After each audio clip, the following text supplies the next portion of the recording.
আজ বৃহস্পতিবার। আপনার জানা ছোট্ট একটি সহজ সূরা পড়ুন, আপনার শত্রু ধ্বংস হয়ে যাবে। আপনার শত্রু ধ্বংস নিজ চোখে আপনি দেখবেন আর হাসবেন। প্রিয় ভাই বোন, আমলটি খুবই সহজ, আমরা সবাই চাইলেই করতে পারবো। কারণ এই সূরা পারি না এমন কোনো মানুষ পাওয়া যাবে না। সেই সূরাটি হলো সূরাতুল লাহাব বা তাব্বাত ইয়াদার সূরা। কোন নিয়মে আমলটি করবেন একটু পরেই আপনাদেরকে আমি সুন্দরভাবে বলে দিব। প্রিয় ভাই বোন, আমাদের কম বেশি সবারই শত্রু থাকে, দুশ্মন থাকে। অনেক সময় দুশ্মনের দ্বারা আমরা অনেক নির্যাতন জুলুমের শিকার হই, কিন্তু কিছুই বলতে পারি না, সাহস নাই, শক্তি কম, কিছুই বলতে পারি না। বা দুশ্মনের কারণে ঘর থেকে বের হতে পারি না, রাস্তাঘাটে চলাফেরাও করতে পারি না। সর্বদা শত্রু দুশ্মনের ভয়ে আমরা নিরুপায় হয়ে যাই। ওই মুহূর্তে আপনি এই আমলটা করে দেন, আপনার দুশ্মন নীরবে নিস্তব্ধে ধ্বংস হবে, আপনি শুধু দেখবেন আর হাসবেন। প্রিয় ভাই বোন, আল্লাহ রসুল সাল্লাল্লাহু আলাইহি ওয়াসাল্লামেরও দুশ্মন ছিল আবু লাহাব, যিনি আল্লাহ নবীকে সবচেয়ে বেশি কষ্ট দিতেন। এই আবু লাহাব ইসলামের দুশ্মন ছিল, রাসূলের দুশ্মন ছিল। এই আবু লাহাবকেই ধ্বংস করার জন্য আল্লাহ তাআলা সূরা লাহাব বা তাব্বাত ইয়াদা সূরাটা নাজিল করেছে। এই আবু লাহাব আল্লাহ নবীকে ধ্বংস করার জন্য বদদুয়া করেছিল, বলেছিল মুহাম্মদ ধ্বংস হয়ে যা। তখনই আল্লাহ তাআলা এই সূরা নাজিল করলেন।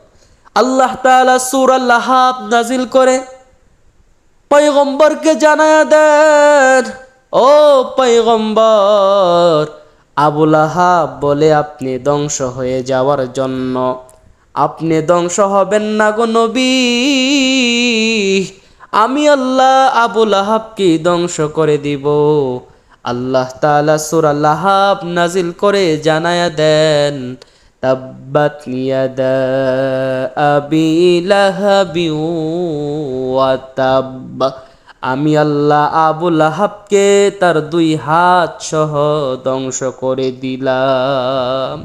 আল্লাহ এই তাব্বাত ইয়াদা সূরা নাজিলই করেছিলেন ইসলামী দুশ্মন, নবীর দুশ্মন আবু লাহাবকে ধ্বংস করার জন্য। তো প্রিয় ভাই বোন, আপনারও যদি কোনো শত্রু থাকে, দুশ্মন থাকে, আপনি এই আমলটি করে দেন। তবে একটা বিষয় সতর্ক থাকতে হবে, অযথা কোনো ব্যক্তির জন্য এই আমলটি করবেন না। কারণ অযথা কোনো ব্যক্তির জন্য যদি আমলটি করেন, তাহলে এই আমলের ফলাফল আপনার নিজের উপরে আসবে, আপনার নিজেরই ক্ষতি হবে। শুধু এমন মানুষের জন্য আমলটি করতে পারবেন যে আপনার ক্ষতি করতেছে, আপনার উপর জুলুম করতেছে, আপনি নিরুপায়, কিছু বলতেও পারেন না, কিছু করতেও পারেন না, এমন দুশ্মনের জন্য এই আমলটি করবেন। তাহলে চলুন দেরি না করে আমলটির সম্পূর্ণ নিয়ম আপনাদেরকে জানিয়ে দিই। প্রিয় ভাই বোন, আমলটি আপনি করতে পারবেন বৃহস্পতিবার দিনে বা রাতে, বা সোমবার দিনেও আমলটি করতে পারবেন। আমলটি করার জন্য আপনি উঁচু কোনো জায়গায় দাঁড়াবেন, দাঁড়িয়ে আমলটি করবেন। উঁচু কোনো জায়গায় দাঁড়িয়ে প্রথমে 3 বার দরুদ ইব্রাহিম পড়বেন। যেমন আমি আপনাদেরকে পড়ে শোনাচ্ছি যেন আপনাদের সহজ হয়।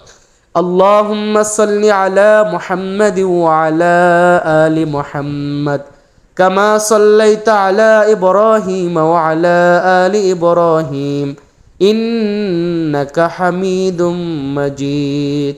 আল্লাহুম্মা বারিক আলা মুহাম্মাদি ওয়া আলা আলি মুহাম্মাদ কামা বারাকতা আলা ইব্রাহিম ওয়া আলা আলি ইব্রাহিম ইন্নাকা হামিদুম মাজিদ। এই দুরূদ শরীফটা 3 বার পড়বেন। 3 বার পড়া শেষ হয়ে গেলে এবার তাব্বাত ইয়াদা সূরা 31 বার পাঠ করবেন। গনি গনি 31 বার পাঠ করা শেষ হলে দুটো হাত বিছিয়ে আপনার শত্রুর জন্য প্রথমে হেদায়েত চাইবেন যে আল্লাহ, আমার দুশ্মন শত্রুকে হেদায়েত দান করুন। যদি সে ভালো হয়ে যায় তাহলে তো আপনার কোনো লস নাই, বরং আপনার দোয়ার কারণে যদি ভালো হয়ে যায় আপনি সওয়াব পাইবেন। প্রথমে তার জন্য হেদায়েতের দোয়া করবেন, তারপর দ্বিতীয়বার বলবেন আল্লাহ, যদি তার কপালে হেদায়েত না থাকে তাহলে তার জুলুম নির্যাতন থেকে আমি যেন রক্ষা পাই, এজন্য তাকে ধ্বংস করে দেন। ইনশাআল্লাহ আপনার শত্রু দুশ্মন হয়তো ভালো হবে, আপনার পায়ে ধরে ক্ষমা চাবে, অথবা ধ্বংস হয়ে যাবে ইনশাআল্লাহ। আমলটি করুন, একাধারা 3 সপ্তাহ আমলটি করুন, আপনি ফলাফল দেখবেন, পাবেন ইনশাআল্লাহ। ভিডিওটি যদি ভালো লাগে অবশ্যই একটা লাইক কমেন্ট করে দিবেন, বেশি বেশি শেয়ার করবেন। অন্য মানুষ জেনে উপকৃত হলে আল্লাহ তাআলা আপনাকেও উপকৃত করবে। পরবর্তীতে এমন সুন্দর সুন্দর ভিডিওগুলো নিয়মিত পেতে দয়া করে চ্যানেলটি এখনই সাবস্ক্রাইব করে দিবেন প্লিজ, বা পেজটি লাইক ও ফলো করে দিবেন।